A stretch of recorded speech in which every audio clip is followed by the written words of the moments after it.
How is everyone doing? Welcome back to another episode of The Banker Next Door. I am your host, Dr. Joe Berquist. It's great to be back. I had a little kind of break there over the holiday, but now I'm back this week with all new episodes. So hopefully bringing some good content and some good material to everybody this week. So I wanted to kick it off with an article that I recently saw, basically looking at how is AI affecting board members? Like, how are board members in corporate America viewing AI, and what do they see as the benefits and the pitfalls, and how could this thing go wrong? What effects will this ultimately have on their employees? A lot of the articles, a lot of the material and things that have been out there on AI have really been focused more on, the benefits or what can AI do, things like ChatGPT and Grunk and Bard and all these other AI systems that are out there right now. And it seems like every company is racing to insert AI into their software. Think of like Microsoft and what they're doing with like Office 365. They have like the Copilot, Adobe's trying to put it, just all these every big company you could think of is basically trying to do something with AI or around it. And so all of the literature has really been focused in on that. And you really haven't seen much about, how are board members reacting to all this? And so when I saw this article, I said, oh, this is kind of quite a little bit different take. So this was an article in the Wall Street Journal that basically says why AI risks are keeping board members up at night. Company directors are trying to get a handle on artificial intelligence as its use soars, bringing potential productivity gains, but also raising the prospect of employee blunders. And so this article is basically broken down into three parts. We'll look at the first part here now. So at a recent bank board meeting, directors were treated to a surprise. They listened to the chief executive talk strategy, except it wasn't actually the CEO talking. It turned out to be a voice cloning model that was trained using the CEO's prior earnings calls to generate new content. More boards are undertaking such a staged exercises to better grasp the impact and potential risks of generative artificial intelligence, says Tariq Shaukat, CEO of coding company Sonar, who was briefed on the exercise but declined to disclose the name of the bank. There's a lot of risk with AI, and they think they need to understand it better. Who himself serves, says Shaukat, who himself serves on a corporate board. Public company board members say the swift rise of AI in the workplace is an issue that is keeping them up at night. Some point to recent concerns around employees putting proprietary code into ChatGPT, companies using generative AI to incorrectly source content, or worries about so-called hallucinations where generative AI produces false or inaccurate information. Adding to their nightmares, board members worry that they could be held liable in the event AI leads to company problems. In recent years, some legal actions from shareholders have focused on whether board members, not just executives, exercise sufficient oversight of company risks. Board members or directors sit at a level above management. Their job is to take a more independent view of company oversight, from risk management to culture to hiring the next CEO. Emerging technologies have been both a boon and a headache for companies. Now that AI is front and center, board members are on the front lines of making rules on where and how it should be used, guidelines that could be crucial to the course of the powerful and fast evolving technology. Clara Shih, who is the CEO of Salesforce's AI division, says she has talked with a couple of dozen board members, whether CEOs or peers, who reach out to her for advice, who are trying to better understand AI. Often discussions center on topics including data security and privacy, mitigating AI hallucinations and bias, and how AI can be used to drive revenue growth and cut costs. So in the last year, we recognize that generative AI brings new risks, says she. Who was on the Starbucks board from 2011 to 2023. An audit or risk committee, for instance, needs to know how a company uses AI, down to an individual employee not leaking confidential information using AI tools, she adds. Yet companies that shun AI risk becoming obsolete or disrupted. AI questions pop up so frequently that Salesforce made public its guidelines for responsible development and use of AI, she says. She has also shared Salesforce's AI training called Trailhead with friends who are public company board directors. AI is a moving target, she says. Every week, there are new models being open sourced, there's new research papers being published, and the models are getting more powerful.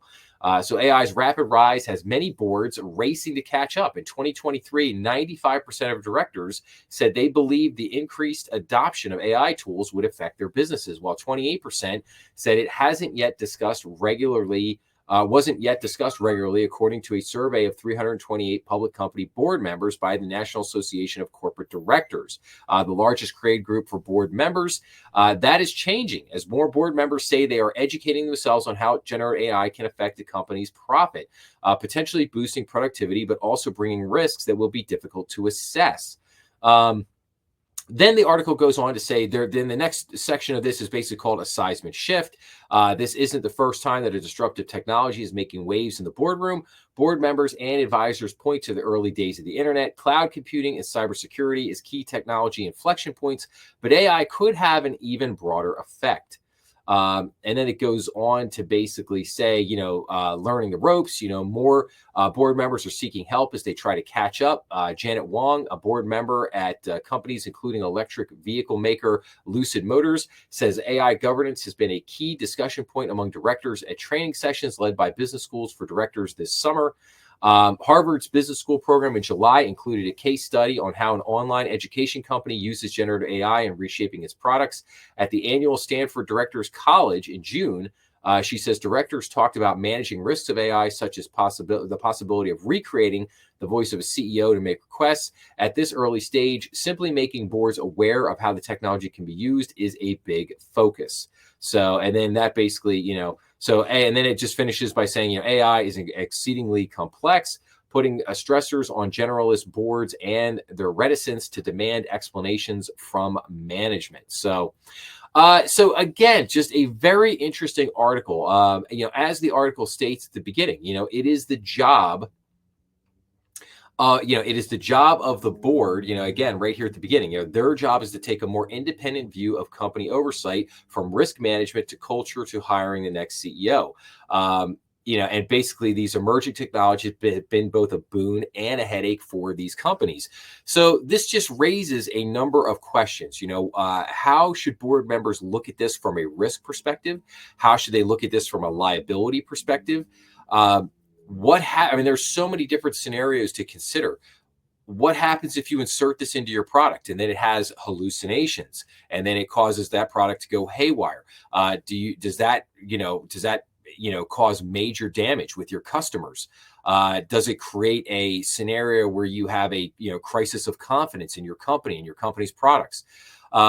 What happens if your employees do something accidentally or do something foolishly? What happens if a company embeds proprietary, or embeds not proprietary, but puts in certain information embedded into the code in ChatGPT, and then they use the ChatGPT in the day-to-day, the way that they do their job, and then that has some kind of repercussions, or that messes something up. There's just so many different angles to consider from this. And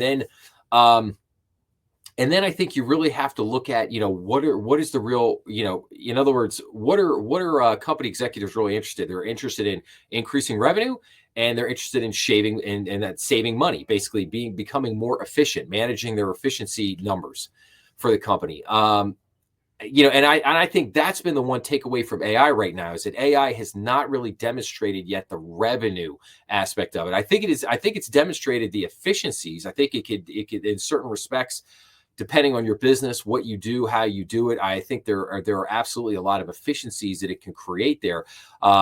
It can really help smaller companies to grow, because it just enables people to do more in certain respects, or if you had to outsource certain things to maybe a marketing company, or different type of service providers, now you're able to do that internally because you could just do things a lot faster, or the AI has the ability to just do things that just you couldn't do. It would take you hours or days to do something before. So I think all that is right there.